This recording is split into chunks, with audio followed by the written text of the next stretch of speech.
नमस्कार, मी निलेश पापाळे. आपण पाहता शहरवासियांचा पुकार आणि आता आपण उभे आहोत वर्सावा जंक्शन राष्ट्रीय महामार्ग क्रमांक 48 वर.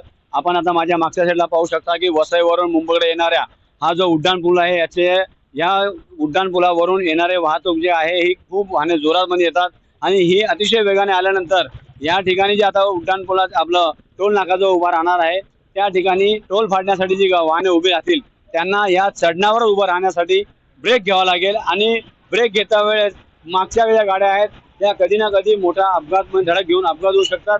त्याचप्रमाणे तुम्ही पाहू शकता की रोडच्या त्या साईडला घोडबंदर गावामध्ये जाणारा हा रस्ता आहे आणि त्याची उतार आहे जो खड्डा आहे त्या ठिकाणी कोणत्याही वरून येणारी वाहतूक आहे ती जर काय त्यांना प्रॉब्लेम झाला तर त्या ठिकाणी वाहने खालच्या साईडला जाऊन तिथे सुद्धा मोठा अपघात व्हायची शक्यता आहे. म्हणूनच घोडबंदर गावातले ग्रामस्थ त्याचप्रमाणे वर्सावा येथील ग्रामस्थ यांनी या टोलला मोठ्या प्रमाणात विरोध दर्शवला आहे. भविष्यामध्ये या टोलचा विरोध हा कायम राहील की या ठिकाणी सत्ताधाऱ्यांची मनमर्जी होऊन या ठिकाणी टोल सत्तेच्या जोरावर हा उभा केला जाईल हे पाहणे गरजेचं आहे.